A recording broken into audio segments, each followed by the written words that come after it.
নমস্কার বন্ধুরা, রসবসে বাঙালি with food ব্লগে আপনাদের জানাই স্বাগতম।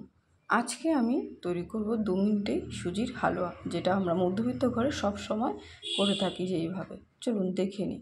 প্রথমে কড়াইয়ে দিয়ে দিচ্ছি 2 চামচ মতো ঘি। ঘিটা একটু গরম হয়ে আসলে এর মধ্যে আমি কিছুটা কাজু, কিশমিশ আর আলমন্ড বাদাম কেটে নিয়েছি, এগুলো এবার ভেজে নেব। আর ফ্লেমটাকে একদমই লোয়ে রেখেছি যাতে ঘিটা না পুড়ে যায় আর ভাজাটাও খুব সুন্দর হয়। তো এইভাবে আস্তে আস্তে নেড়ে চেড়ে ফ্লেমটাকে লোয়ে রেখে ড্রাই ফ্রুটসগুলো ভেজে তুলে নেব। তো দেখুন ভাজা হয়ে গেছে, তুলে নিচ্ছি। একটা প্লেটের মধ্যে আমি তুলে নিচ্ছি সবগুলো ড্রাই ফ্রুটস। এবার এই ঘিয়ের মধ্যেই আমি 1 বাটি সুজি দিয়ে দেবো। তো এখানে একটা ছোটো বাটির 1 বাটি সুজি আমি দিয়ে দিলাম। সুজিটাকে ভালো করে নেড়ে লাল করে ভেজে নেব, তবে খুব বেশি লালও করব না, একটু লালচে হয়ে গেলে সুজিটাকে নামিয়ে নেব। আর অনবরত নাড়াচাড়া করে যেতে হবে যাতে পুড়ে না যায়। তো এইভাবে দেখুন আমি কন্টিনিউ নাড়াচাড়া করে ভেজে নিচ্ছি। খুন্তির সুজিগুলো আমি কড়াইয়ে দিয়ে দিচ্ছি যাতে ওগুলোও ভাজা হয় না, যে কাঁচা থেকে যাবে, তাই ভালো করে ভেজে নিচ্ছি।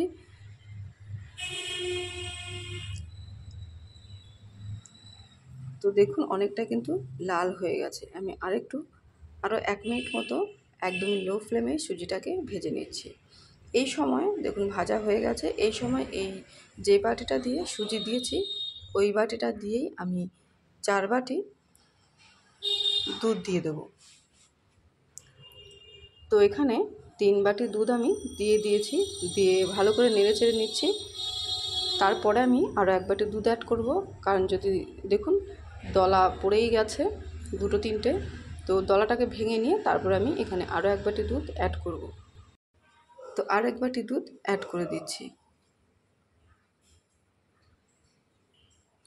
এবার ভালো করে মিশিয়ে আস্তে আস্তে ফুটতে দেব।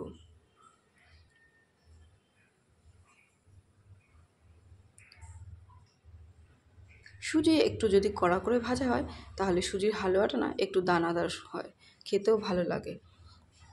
আর যদি খুব ঝরঝরে বা একদমই দানাদার করতে চান তাহলে ঘিয়ের পরিমাণটা একটু বেশি দিয়ে করবেন। আর দিয়ে দিয়েছি চিনি 1/2 বাটি, আর দিয়ে দিলাম 3টে এলাচ ফাটিয়ে। তো ভালো করে এইভাবে জাল দিয়ে একদমই শুকিয়ে নেব। আমি একটু শুকনো হালুয়া খেতে ভালোবাসি, তাই এইভাবে একদম শুকিয়ে নেব। আর এই সময় আমি একদমই সামান্য 1 ফোঁটা লবণ দিয়ে দিলাম। লবণটা দিলে সুজির যে মিষ্টিটা ফিকে ফিকে লাগে না, খেতে ভালো লাগে। এবার দিয়ে দিলাম কাজু, কিশমিশ আর আলমন্ড বা ভেজে রাখা বাদাম দিয়ে ভালো করে মিশিয়ে আমি আরও 2 মিনিট মতো লো ফ্লেমেই নাড়াচাড়া করে সুজিটাকে আরও শুকিয়ে নেব। তাহলে দেখবেন সুজিটা আরও দানাদার হবে। আর এই সময় আমি দিয়ে দিচ্ছি আরও 2 চামচ মতো ঘি। তবে আপনারা যদি এটাকে আরও ঝুরঝুরে বা আরও দানাদার করতে চান তাহলে এটাকে বা সুজিটাকে আরও বেশ কিছুক্ষণ নাড়াচাড়া করে শুকিয়ে নেবেন, তাহলে দেখবেন আস্তে আস্তে সুজিটা দানাদার হতে থাকবে। তো আমি এরকমই ঠিক নামিয়ে নেব, খুব বেশি দানাদার করব না আর খুব বেশি শুকনোও করব না। দেখুন একদম রেডি। তো আমি আরও একটু নাড়াচাড়া করে শুকিয়ে নিচ্ছি। ব্যাস, এবার একটা প্লেটে নামিয়ে নেব।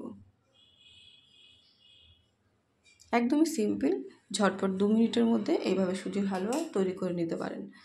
তো একটা প্লেট নিয়ে নিয়েছি, এর মধ্যে সুজির হালুয়াটাকে নামিয়ে নেব। রসবসে বাঙালি উইথ ফুড ব্লগ চ্যানেলটিকে সাবস্ক্রাইব করে রাখবেন আর পাশে থাকা বেল আইকনটিকে অবশ্যই প্রেস করে রাখবেন যাতে পরবর্তী ভিডিও সবার আগে আপনাদের কাছে পৌঁছে যায়। আর আজকের রেসিপিটি যদি ভালো লেগে থাকে অবশ্যই লাইক, কমেন্ট, শেয়ার করবেন। তো আজকের ভিডিওটি এখানে শেষ করছি। সবাই ভালো থাকবেন, সুস্থ থাকবেন। আর দেখুন কত সুন্দর হয়েছে। তো আজকের ভিডিওটি এখানে শেষ করছি। আবারও দেখা হবে নতুন ভিডিও, নতুন রেসিপির সাথে।